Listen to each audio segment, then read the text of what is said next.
stress is stress. Anxiety is going to be prevalent in your life. Fear is going to be there as well. So all the things that we use porn to escape from are still going to be present in your life. How does somebody have a healthy outlet to deal with anxiety? How does somebody process it when they make a move at their wife and it's been a long week and she's just fed the kids and she's tired, so now I feel rejected? What's a better way for me to handle and process that situation? So it's looking at the emotions and feelings that we're running from to porn and then saying, when presented with these, what are the healthier tools? Like, what are the God-given natural ways that human beings can regulate and manage their stress? Looking for no bullshit conversation about mental health? Find Learn from People Who Lived It wherever you get podcasts. Search it using all one word. Learn from People Who Lived It. Welcome to another episode of Learn from People Who Lived It. What's up, guys? I am Coach Frank, and I'm here in Tampa, Florida. What's up, Coach Frank? What story are you here to share today? I'm here to share my journey through a 20-year porn addiction, getting on the other side of it, and now leading a movement of men all across the globe that are finding freedom in their lives. Who do you hope hears this? I hope that there's a guy out there that is maybe not telling himself the truth right now about the impact that porn is having on his life. Maybe this can be a segue to him taking the necessary steps to get it out and become who I believe God has called him to be. Okay. Well, listen, you're not the only Frank on this podcast today. We have Dr. Frank Bevacqua, who joins us here on Learn from People Who Lived It. How are you, sir? I'm good. How are you?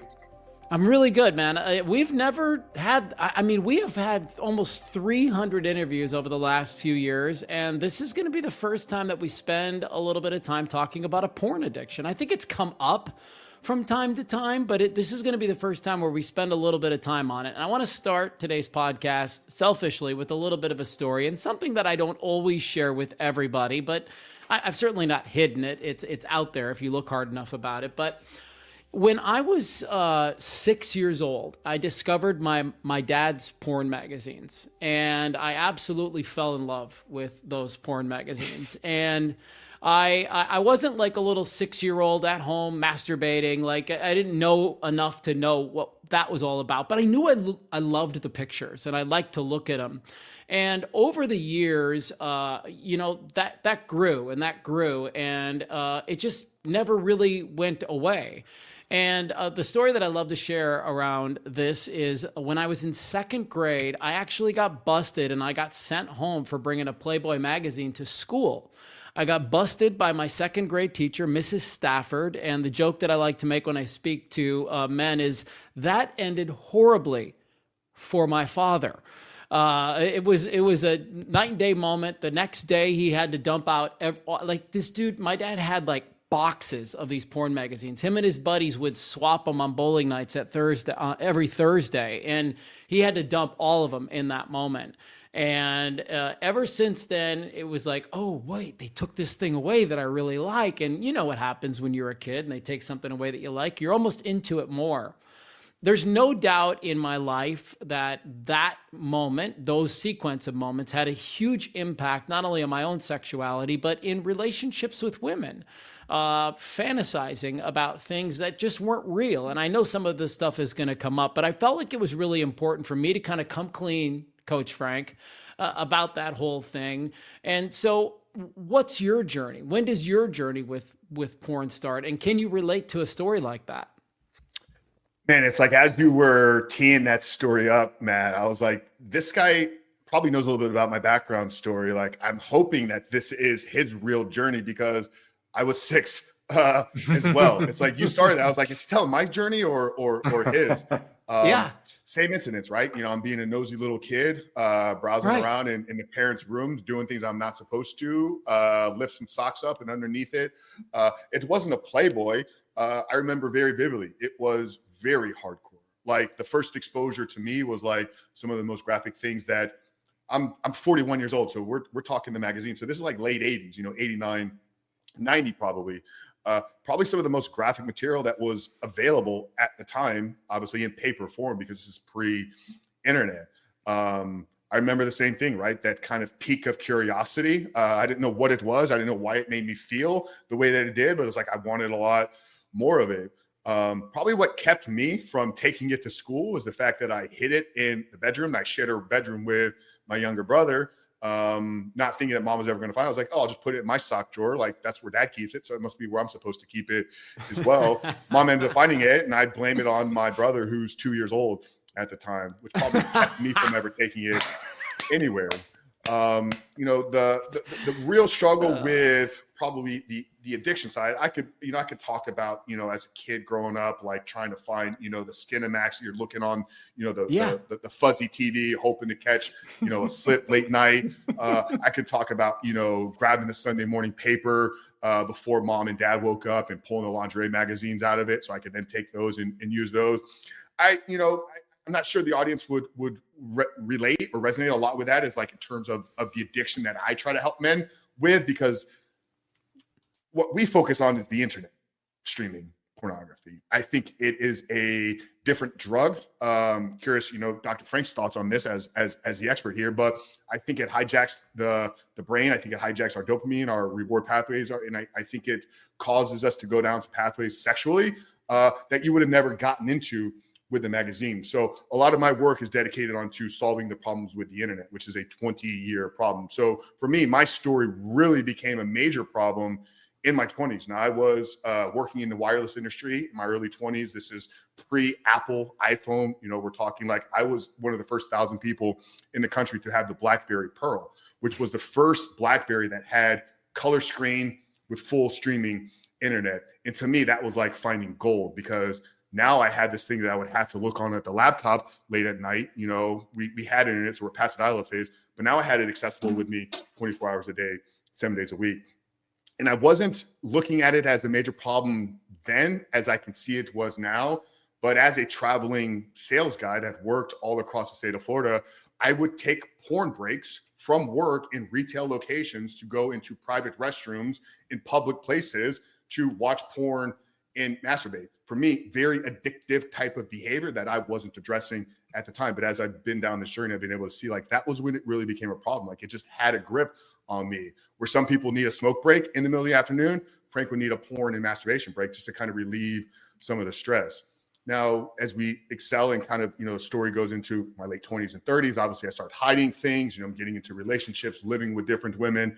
And I'm beginning to really now live a double life. There's this secret that Frank is holding on to. It's something that I'm having to find ways to do. I'm avoiding social situations, but also know that it's not like normal and regular. So I'm not sharing it with anybody. It's like the girls I was dating, the women I was involved with knew nothing about this. None of my friends knew anything about this. And this carried a lot of guilt and shame with me. Now, despite that, I went on to succeed in bodybuilding. I went on to succeed corporate wise and, got into sales and training leadership, and then started down the path of entrepreneurship in my 30s. I think for me, what a lot of that was doing was masking some of the problems, where you have high functioning addicts in alcohol and drug space. Like I was a very high functioning porn addict. I think the perception maybe socially for most people is that a porn addict is a guy that doesn't have his life together. He's living in mom's basement. He's got Doritos, stains on his t-shirts. It wasn't the case with me. And it isn't the case with most of the men. Exactly, right? It isn't the case with most of the men that we work with. Like our services are catered towards high-performing individuals, business owners, entrepreneurs, pro athletes, guys that on the outside look like they have it all together, but for whatever reason, they've been wired, through years of this type of behavior to just be stuck. Series of events kind of took place in 2018 that kind of woke me up a little bit, kind of shook me. And, I went through like some very tough moments, relationship wise and also business and financially. And I had to get real and honest with myself about what a lot of the roots of this was. And it's just, I was living out of alignment. I was basically living a double life. And with that, I carried a lot of guilt and shame. So I dedicated to finding freedom. I did everything I could to get on the other side. 6 or so months kind of goes by and my brain heals. I reset, I had a small platform socially to share this on a podcast and social media. So we started talking about it publicly, started interviewing other people. And this led me to kind of the coaching work that I'm doing today. So that was in January of 2020. So long-winded story, 6 years old, Major problem became, in my early 20s, stayed with me, guilt, shame, all the negative impacts that comes with addiction. Got free, got on the other side, started to share the impact it was having.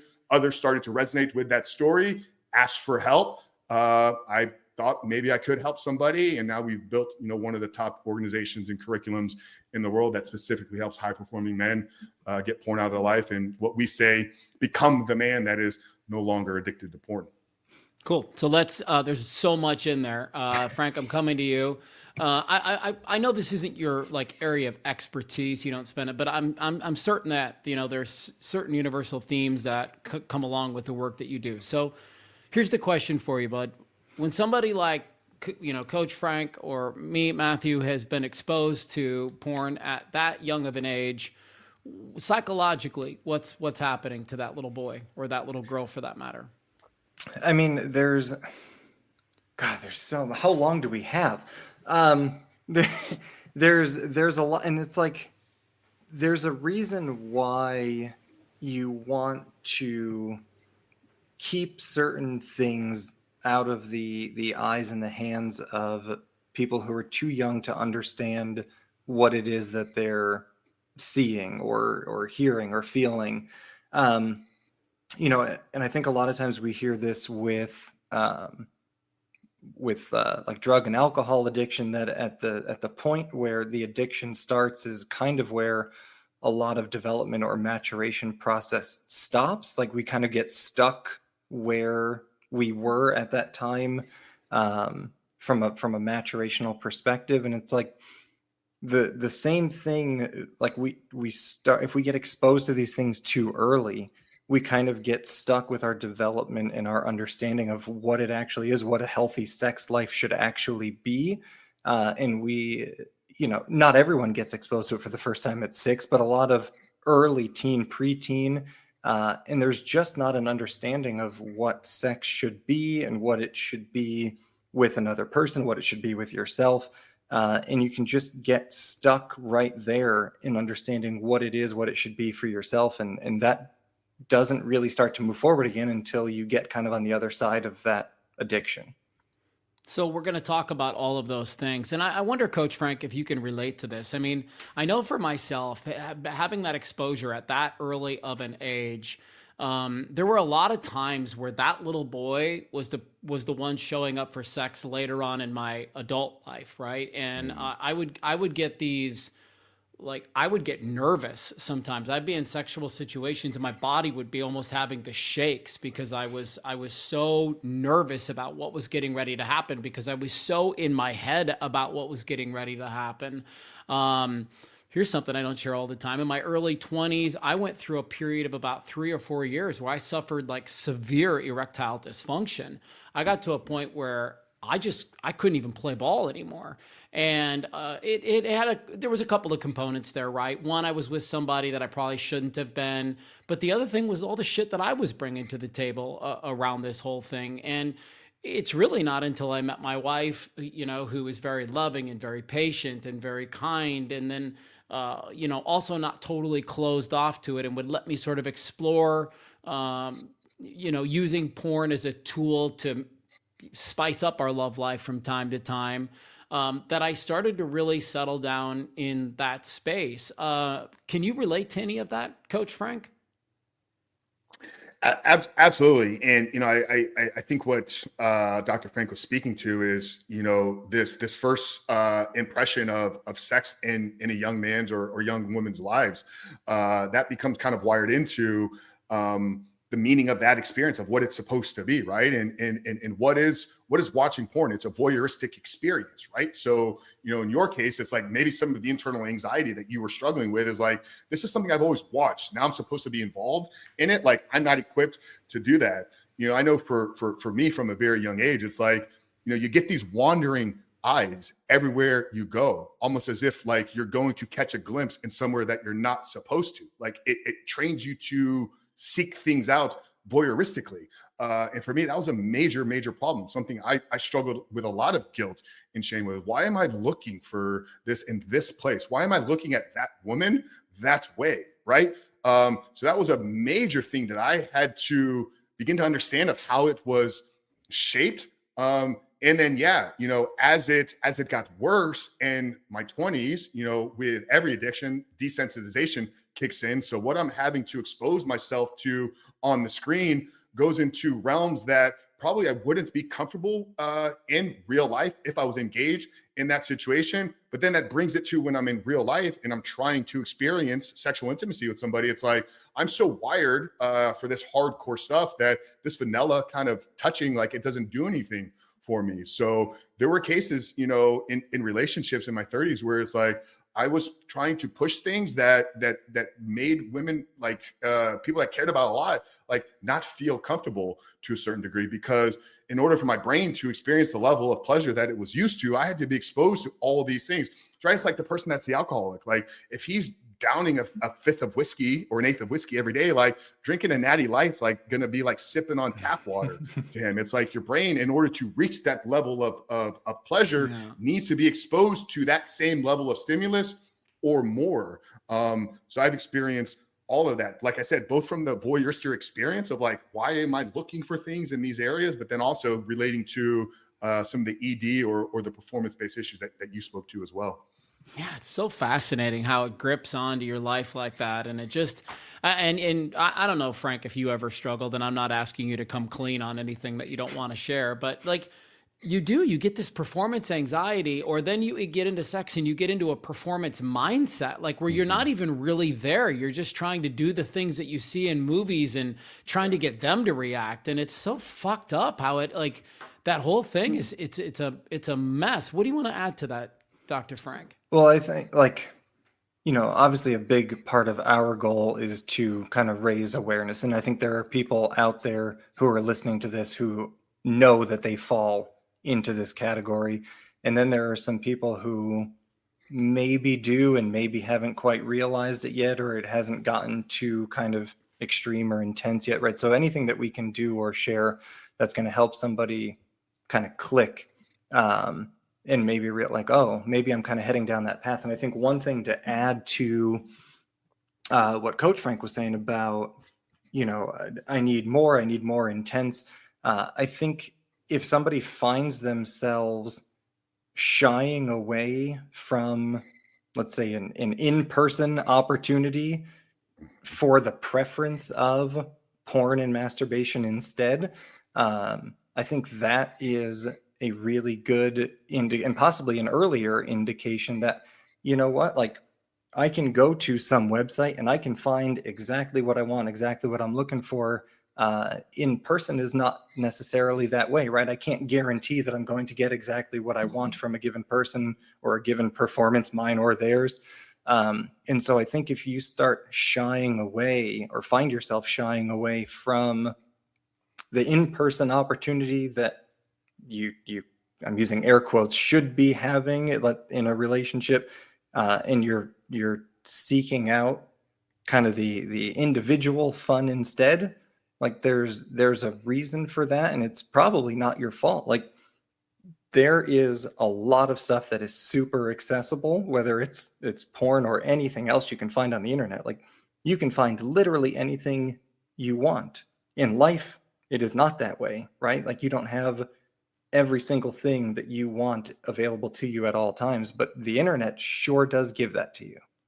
I want to ask you, Coach Frank, to talk about some strategy here in just a second, but let's just build on this for just a moment longer. Jeff Foxworthy, the old comedian, used to have a bit, and the bit was, you might be a redneck if. So, Coach Frank, you might be a porn addict if. What does your experience tell you? You might be a porn addict if you use porn in time of stress. You use it as an emotional release. See, this is the interesting thing about this conversation, because people package it in the world of sexual behavior. In my experience, the men that struggle with it, the use and behavior of it has nothing to do with either sexual needs and or desires. It's become a tool of emotional regulation. So you are a porn addict if you use porn as a stress relief. You are a porn addict if you use it as a way to regulate your emotions. You are a porn addict if you're choosing the screen over connection with a real woman. You are a porn addict if every time you get done watching it, you say it's the last time and then you return back to it. You are a porn addict if when you look yourself in the mirror, the man that you see looking back, you are not proud of because of your use of porn. So those are a handful of them. I mean, I could go on and on, but I know you got some other things you want to get into. No, it's great, man. And listen, I really appreciate the candidness of this conversation today and the fact that we're all kind of going there. So Coach Frank has a podcast. It's called The Superhuman Life. And then he's got another podcast where he really focuses on the rebuilt recovery, which is the hat that he's wearing, the logo that's in the background, and all of those things. And so as you're working with people to rebuild and recover from their porn addiction, I know that fitness is a real central theme for you, and I copied this down because I wanted to read it for everybody. But physical fitness is crucial. This is on his website. Is crucial in aiding individuals in overcoming addiction. According to the American Psychological Association, the APA, exercise plays a vital role in addiction recovery as it helps reduce cravings, improves mood, promotes better sleep, and enhances overall well-being. So let's build on that a little bit. And now let's talk about, how do I unweb the web? How do I start to untangle the web a little bit of the porn addiction? Like anything in the world, step one is I have a problem. So awareness, right? Like the awareness that you are one of the people that we're talking about right here. I don't know what step 2 or step 3 is. I don't even know if it's linear, but what are some other things that I can start to explore, Coach Frank, in your experience that might help me untangle this a little bit? Yeah, I think sitting at the foundation and root of all success in recovery or the journey to freedom sits in identity change or identity transformation. You mentioned rebuilt recovery. You mentioned a logo, right? For those that are maybe listening, not being able to see the video side of this, our logo is a phoenix that becomes a lion. The phoenix symbolizing spiritually a death and resurrection, death and creation of a new man. And I think the lion is embracing what men are here to do, lead, take dominion in an area of their life, whether it's leading their families, leading an organization, leading a movement, leading a community. There's callings and responsibilities on men. And most men that are struggling with porn are avoiding their responsibilities. So our entire work is centered around helping men walk through an identity transformation. Most men that struggle in today's generation they spent their entire life. You know, we talked about, you and I, it was 6 years old. The average age of first exposure these days is 8 to 11 years old. And this is getting exposed to the internet. So by the time the man reaches 20s or early 30s and has recognized that he has an addiction, he spent more than half of his life caught up in this behavior. Now, the thing that I've seen most men struggle with is actually believing that they can live in today's world, not be triggered, and not have as a part of what they do. So this is where I talk about you have to become this new man. We have to walk you through an identity transformation. Now, my belief, one of the quickest ways to see yourself as a different person is to go through a physical transformation. Like, you literally cannot see yourself as the same person if you change the way your body looks. It can be a tool of health, recovery, performance, sleep, all that stuff. But it's actually a tool, in my opinion, about internal belief and confidence, right? If I know that there's an area in my life that I struggle because I see it every day, my clothes don't fit, I look in the mirror, I'm not proud of the way that I look. If I continue to take steps or begin to take steps in the direction of improving that, there's instant biofeedback. There's instant biofeedback that I can put in work and I can make a change, not in how I look, but in who I am. So the physical transformation has to be tied to an identity transformation. You know, this is, in my opinion, the difference between sobriety and what we say freedom. Sobriety from any addiction is like, I'm managing this one day at a time, right? I have success today, but I got to be aware of the boundaries. That sounds like a very constricted or restricted life for somebody to live. Freedom means I can navigate this world and not be triggered by the same things that I used to. Well, in order to do that, there has to be a different worldview. There has to be a different perspective. There has to be different thought patterns, which produce different behaviors. So it's all sitting on this foundation of identity transformation. And the physical work that we do plays a massive part in helping these guys see themselves as a new individual. And I can share with you how this came to be. So I had a background in health and fitness. I helped launch some gyms. I run a fitness company. You know, most people, I think 90% of US adults will go through some type of weight loss journey in their life, whether it's losing 5 pounds or 50 pounds. Most people that we know, and maybe each one of us, has had a successful weight loss transformation. 90% of the people that lose weight, though, put it all or more back on with a 3 to 5 year window. What that means is they haven't embraced it as a lifestyle. They looked at a short, fixed solution, a 12-day diet or 12-week diet, a 90-day transformation. Instead of what we would say in the fitness space, you have to make this way of living a new lifestyle. Well, a new lifestyle is preceded by a new identity. So I took something that is applicable in the fitness space with not embracing a diet, but embracing a new way of living, a new identity, new relationship with food, and we'd applied it to this area of our life. So we have to have a new relationship with porn, a new relationship with ourselves, a new relationship with others. But it all, once again, comes back to that, sits on the foundation of identity transformation. Let's go deeper on that, Dr. Frank. I mean, it's such a hard thing to do, but a lot of us, we go through it, right? Like if you have kids, now you have to, your identity shifts. Now you're a dad. And so you have that responsibility. If you take on a new role at the job, that's a little bit of an identity. If you lose that job, now you have to deal with that identity. So what do you want to say about shifting your identity psychologically? So it's really awesome and coincidental that this is coming up, because this is something that I've talked about a lot recently with just helping people accomplish longer term goals in general. And I think we can reckon that, like, if we focus on kind of the fitness piece for a second, like a lot of people will start, actually, Coach Frank, you may be able to give me the stats on that. Like, how many people start some fitness or weight loss journey and quit within the first, let's say, the first month, right? I mean, it's a pretty good number, right?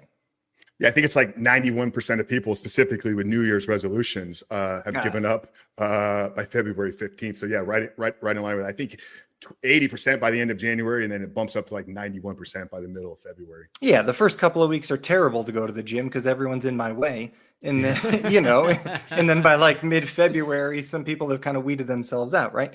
And I think one of the biggest reasons why there is that abandonment, sometimes people, I think, go kind of too hard, too fast. They try to make this like overnight wild trends. I'm going to go from not working out at all to working 5 days a week. They kind of set themselves up to not be able to get immediately to that next step instead of taking a step.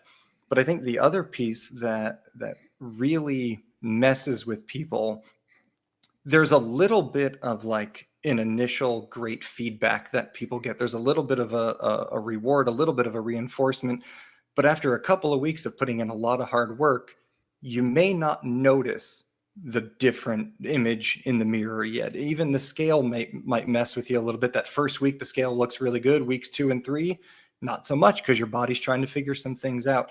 And I think at that point, in the absence of that external reinforcement, people kind of give up, right? I can't do this. It's too hard. I'm doing the wrong thing, blah, blah, blah. The identity piece is what I've kind of been relying on. And I'm glad to hear, Coach say the same word today, because it's not just, and I think even the word lifestyle, it's correct, but I think the lifestyle can scare people. Like, well, I don't know if a fitness lifestyle is right for me. But we talked about identity because I talked with a friend recently who had a kid recently in the last couple of years and has kind of struggled to lose some of that weight. Was a fit person before, has struggled to lose that weight, a year later, 2 years later.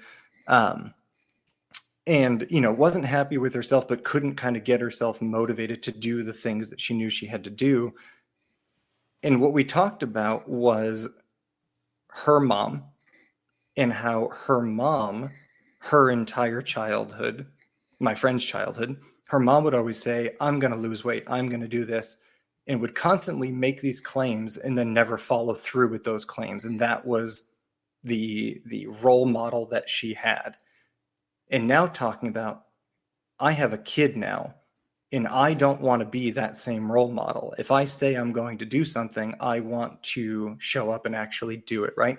So the identity is not about fitness. The identity is not about a fitness lifestyle or whatever that is, the identity for her is, I'm going to be a mom who keeps the promises that I make to myself as a good example to my kid. And all of a sudden, stuff started happening. It was a lot easier to be consistent with the things that she knew she had to do anyway, and she was technically willing to do, but we all don't feel like doing it, right? But once that identity kind of kicked in of, it's not just about losing weight, it's not just about looking a certain way in the mirror, it's every action that every step I take, every time I go to the gym, every workout that I do, I am keeping the promise that I made to myself, which is now making me a good role model for my kid. And that identity shifted the entire thing for her. And so again, we can extrapolate that to porn or alcohol or whatever. And it's like, one day of anything or without anything doesn't necessarily change the world overnight. But if you look at it as an identity of, I did this thing this day because, then all of a sudden that day was worthwhile.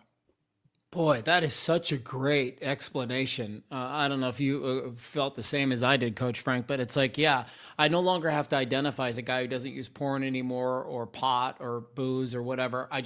What I identify as a guy who keeps my word. I have integrity for myself now. And that is, I don't know, man, that doesn't seem like a gigantic leap, but it feels like a very seismic shift. Your thoughts on that, Coach Frank? Yeah, no, I agree 100%. But I'd be curious, bouncing back to Dr. Frank, like, in your opinion, how much of that, the identity obviously shift took place, but that identity shift could have been, I'm just trying to become the woman that keeps these promises, where she attached it to an identity that now has a greater than her impact.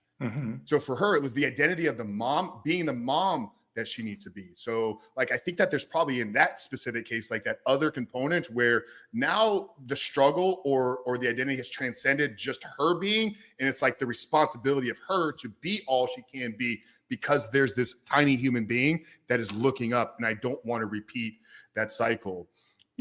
I saw addiction play out in mental health and struggles in the males in my family my entire childhood. I had a cousin that was 6 years older than me when I was 9, took his life. So I was exposed to suicide very young, to somebody that was close to me, like a cousin. I had one of my dad's cousins, who's more like an uncle figure to me, took his life as well. I saw my dad struggle kind of with some of his own demons.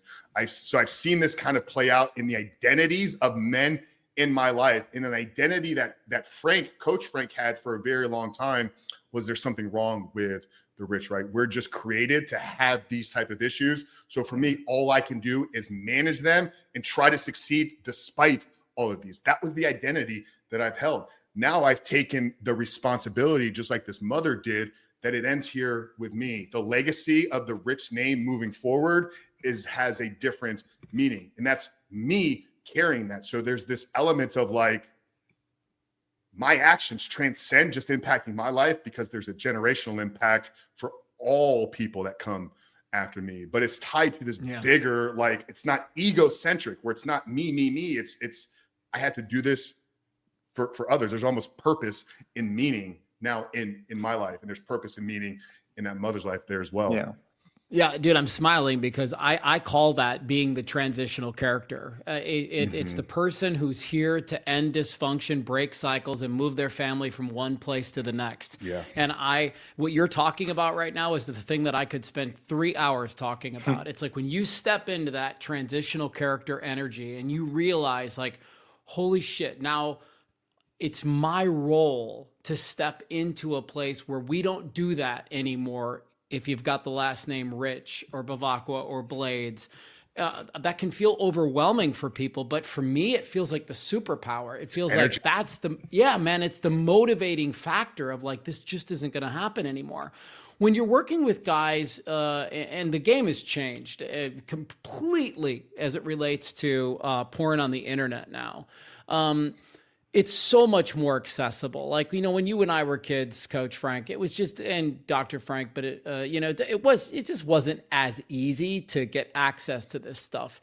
Now it's on everybody's cell phone. Anybody can grab their phone and have a look at it. And so When you're talking to some of these dudes and you're trying to get them to break their addiction to porn, do you hear anything like, well, how can I just use it sparingly? Can I just dwindle it down? Or in your opinion, is this the kind of addiction that has to be cut off? Like, I'm an alcoholic and I set alcohol down in 2006. I can't have one because I want 10. For me, there's A, B. I can't do it. Is a porn addiction like that? Can you just not, is it off the table moving forward? I believe so, and that's the message that I share. And to answer the specific question, no, I've never had a guy that has come into my world for help and assistance and say, I'm just trying to maybe go from watching it every day to once a week. And in fact, that wouldn't be my guy. I would say I probably don't have the program for you. Best of luck. Listen to the free stuff that we share. Maybe it's helpful, but I'm not going to take your money to be a part of what we're doing here, because we're aiming at freedom. Now, I could talk about why I believe porn should be banned from the internet for many, many reasons. I don't think we need to get into that, because that addresses a whole different free speech, all this type of stuff. But I believe it's evilly driven, and I think it's very hard to decipher what is consensual, what's non-consensual. There's a whole different conversation around the trafficking that takes place on many of these sites. So for me, I believe the world would be a much better place if the internet was stripped completely of porn. So the guys that we specifically work with, that's what we're aiming at. Is we're aiming at freedom, and freedom is knowing that it's there. I just no longer want, need, or desire it anymore. So it's not about blocking of the access either. It's like, no, it's there, and we're going to accept that it's there. We have to change the desire from inside. So even in the times when we used to seek it out, we have healthier alternatives. And that's kind of the healing component that has to take place. Can you tell me a little bit about, the holistic approach that you have to helping guys in this space? And so what are you saying to men about managing the daily moods and emotions? Like, if I decide today that I'm going to stop, obviously the feeling's going to come up later on. It's going to come up tomorrow. It's going to come up next week. I might have a good stretch where I don't do it for a month, and then it pops back into my life in 31 days or something like that. So how are you coaching people to, and Dr. Frank, I'm probably going to ask you a really similar question to this, but how are you helping people manage the moments where they feel like they want to go back in? Yeah, there's steps embedded within our program.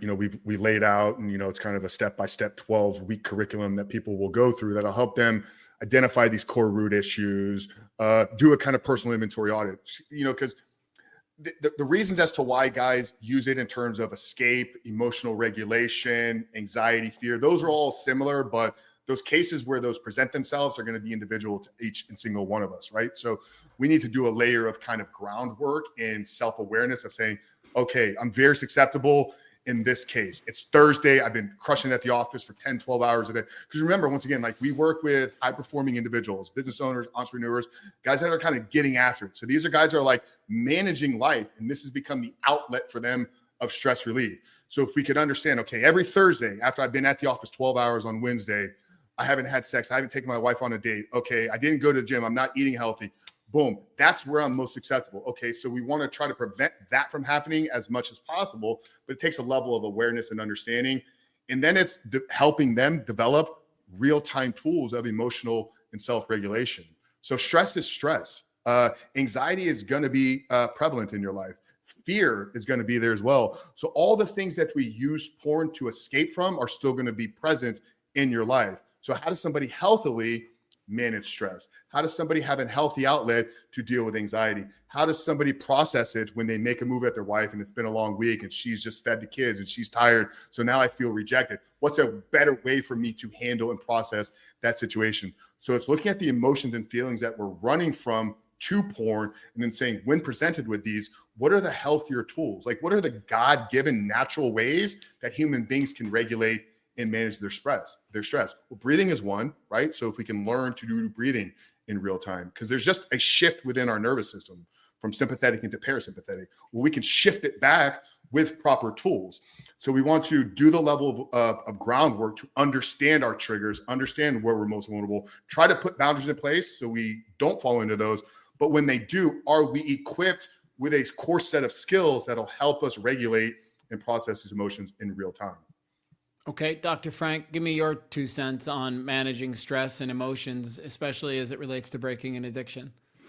I mean, his answer was really good. Yeah. I have to follow. No, he. Maybe there's nothing there, but if there is, add color to it. No, absolutely. I mean, and it's funny because like there are, and I mean, correct, Coach, you don't have it like mental health training officially in your background, right?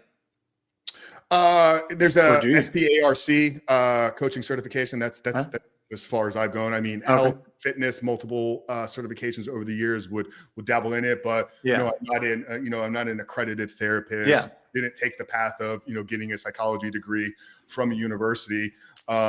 Training, if take you to my bookshelf in the other room, right? There's probably 250 books. I've interviewed probably 50 of the top leading experts in the world.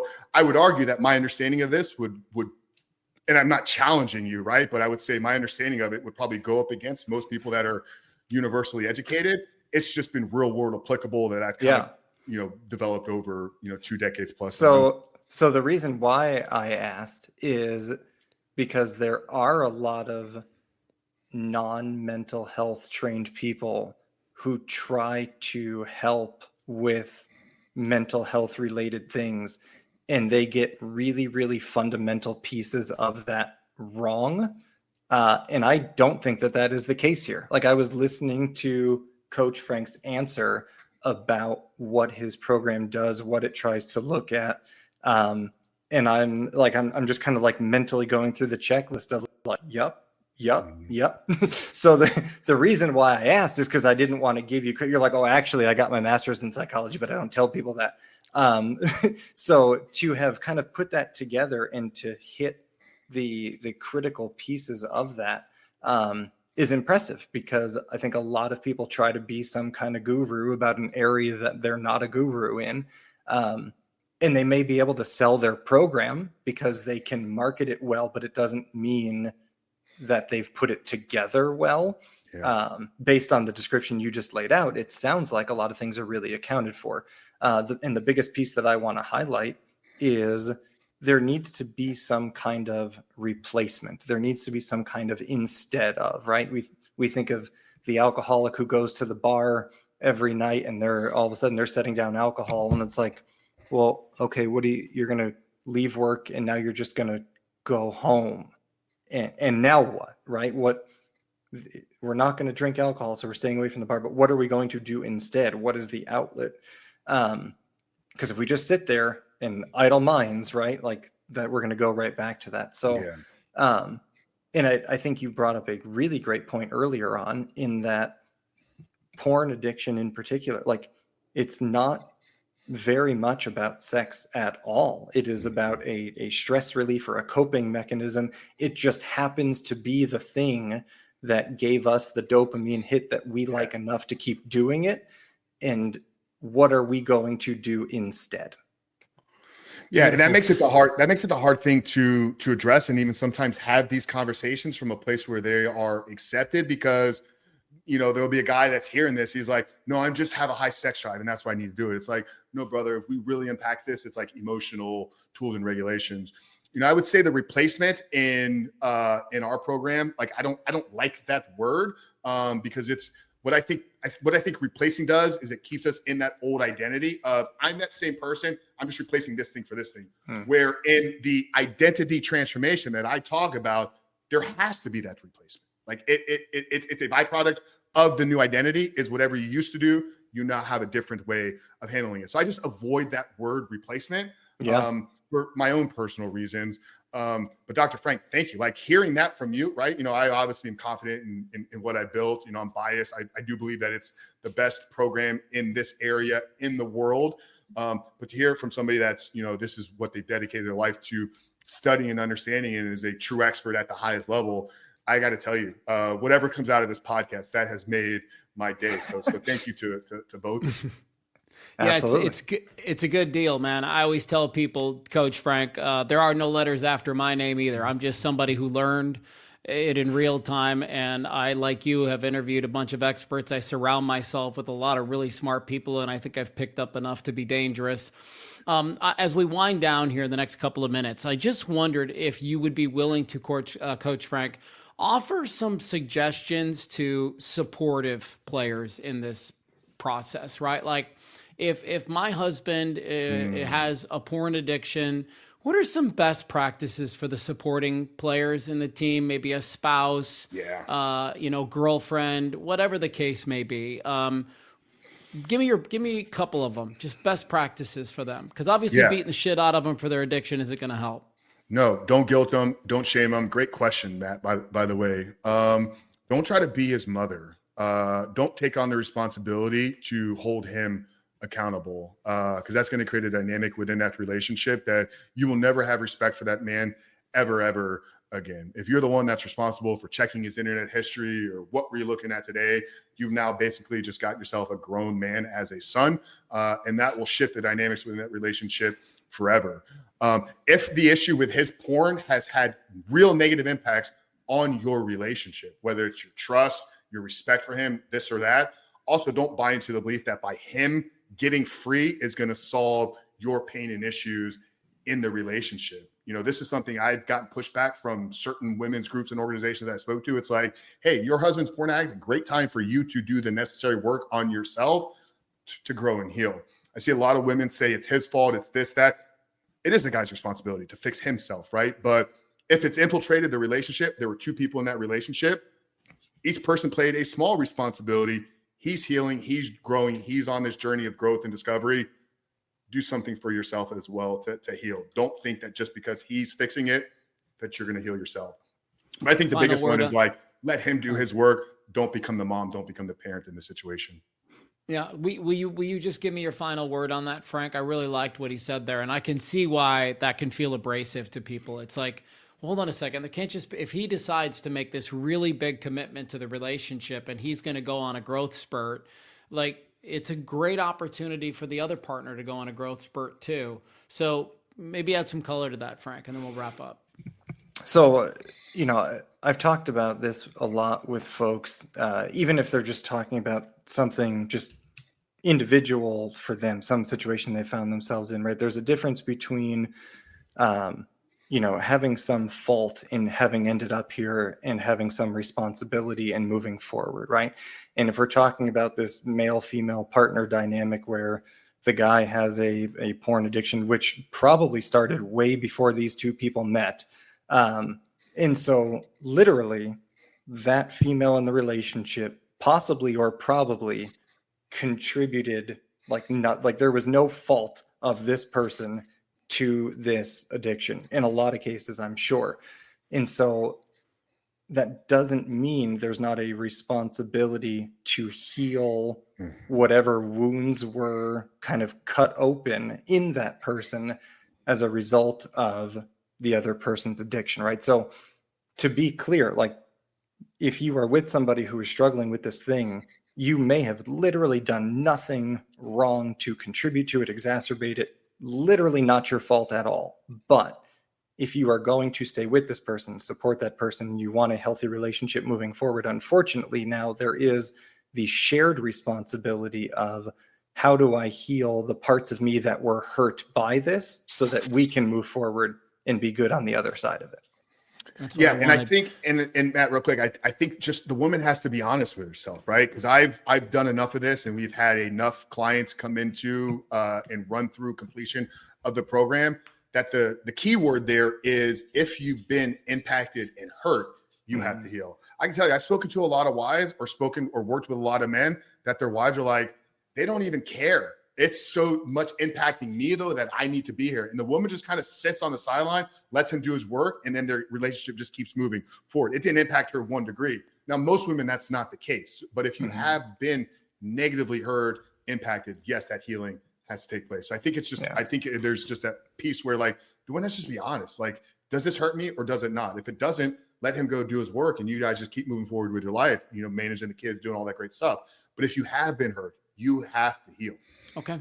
Well, listen, thank you so much, Coach Frank. You've got the Superhuman Life podcast there. If people want to dive into that, they can check out the Rebuilt Recovery. We'll link everybody to your YouTube page, to the podcast, to the program, so that they can have a peek at it if that's something that they want to do. Dr. Frank, thank you so much for being on as always, man. You're just this great damn encyclopedia of knowledge, and we're lucky to have you. And Coach Frank, you too, man.